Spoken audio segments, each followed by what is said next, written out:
नमस्कार, खमागणी आप सभी का स्वागत है। जोधपुर में हाल ही में बहुचर्चित केस अनीता हत्याकांड, जिसे सोचकर ही आपकी रूह कांप जाएगी।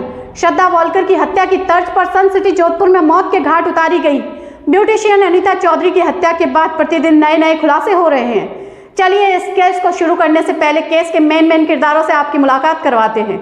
गुलामुद्दीन, जिसे मुख्य आरोपी के रूप में माना जा रहा है, वह तैयब अनीता कैसे एक दूसरे के संपर्क में आए। आपको बता दूं, अनीता गुलामुद्दीन को अपना भाई मानती थी।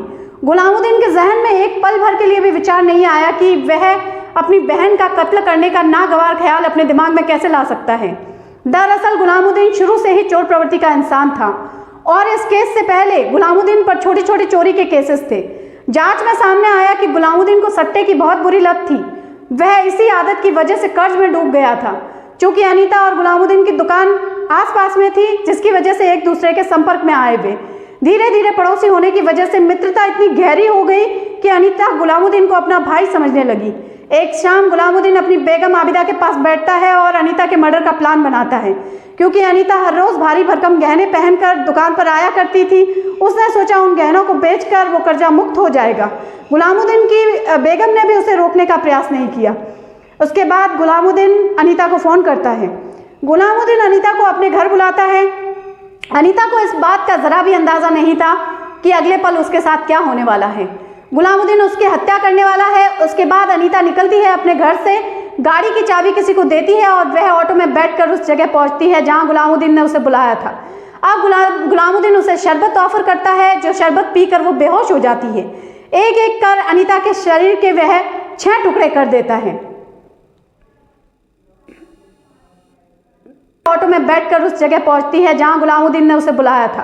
अब गुलामुद्दीन शरबत ऑफर करता है और शरबत पीने के बाद अनीता को बेहोशी छाने लगती है और गुलामुद्दीन उसका कत्ल कर देता है और एक एक करके उसके शरीर के 6 टुकड़े कर देता है। आप सोचकर देखिए, हमारी एक उंगली भी कट जाए तो कितना दर्द होता है। तो सोचिए, इस घटना को अंजाम देते वक्त कितना दर्द हुआ होगा अनीता को। गुलामुद्दीन के जहन में गहनों और पैसों का इतना लालच आ गया कि ऐसी घटना को अंजाम देते वक्त उसके हाथ तक नहीं कांपे। उसके जहन में एक बार भी विचार नहीं आया कि वह क्या कर रहा है। चलिए अब जानते हैं तैयब के बारे में। तैयब का किरदार इस कहानी में जानकारी देने वाले के रूप में सामने आ रहा है। यह एक तरीके से कह सकते हैं कि हेल्पर के रूप में है। हालांकि कहानी का मेन विलन तो गुलामुद्दीन ही है। इसके बाद गुलामुद्दीन 2 बोरी यानी कि 2 कट्टे मंगवाता है और जमीन में दफन करने के लिए वह चाहता तो उस अनीता की पूरी बॉडी को एक साथ दफन कर सकता था कब्र में, परंतु उसने ऐसा नहीं किया। उसने 2 कट्टों में अलग अलग बॉडी के पार्ट्स को भरा। उसके बाद उसने कब्र में उसको गाड़ दिया। अब जब अनीता काफी देर तक घर नहीं पहुंची तो घर वाले उसकी खोज करने में लग गए। और सबसे बड़ी बात कि पुलिस को जानकारी होने के बाद भी पुलिस से पहले घर वाले अनीता को ढूंढते ढूंढते गुलामुद्दीन के घर तक पहुंच जाते हैं। और तो और, जब तक पुलिस को यह बात पता चलती है कि अनीता की आखिरी कॉल जो हुई थी वो गुलामुद्दीन के पास कॉल गया था, परंतु पुलिस गुलामुद्दीन को अरेस्ट करने की बजाय फोन करके बोलती है कि कॉल हिस्ट्री में तुम्हारा नाम आ रहा है, पुलिस स्टेशन पहुंचकर गिरफ्तारी दे दो। आपको जानकर बड़ा ही आश्चर्य होगा कि जब तक की इन्वेस्टिगेशन में पुलिस की कोई भागीदारी नहीं रही, जबकि परिवार वालों की अहम भूमिका रही और परिवार वाले ही उसे ढूंढते ढूंढते गुलामुद्दीन के घर तक पहुंच जाते हैं। यह सारी बातें सामने आने के बाद पुलिस के बड़े अधिकारियों की नींद खुलती है। तब गुलामुद्दीन की बेगम आबिदा को गिरफ्तार कर पूछताछ की जाती है। तब पहले तो वह पूछताछ में हुए सवालों से इनकार करती नजर आती है। उसके बाद पुलिस की ज्यादा सख्ती के चलते वह धीरे धीरे राज पर से पर्दा उठाने लगती है और बताती है कि मर्डर गुलामुद्दीन ने किया है, क्योंकि गुलामुद्दीन कर्जे में डूब गया था और घर में खाने पीने के वांदे पड़ गए थे। और ऐसे में अनीता के गहने देखकर उसके शौहर गुलामुद्दीन का ईमान डगमगाया और उसने गहनों के लालच में आकर अनीता की हत्या कर दी।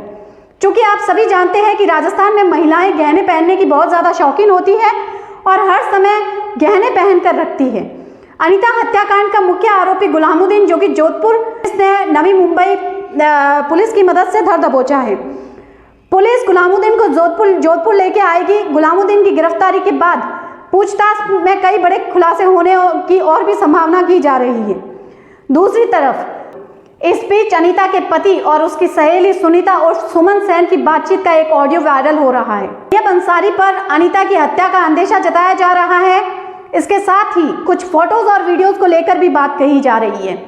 पुलिस इस मामले में लूट, बदला, ब्लैकमेलिंग सभी एंगल से जांच कर रही है। लेकिन अनीता के परिजनों का धरना स्थल से गायब हो जाना, पुलिस के आने के बाद फिर लौट आना, ये नए शक पैदा कर रहा है।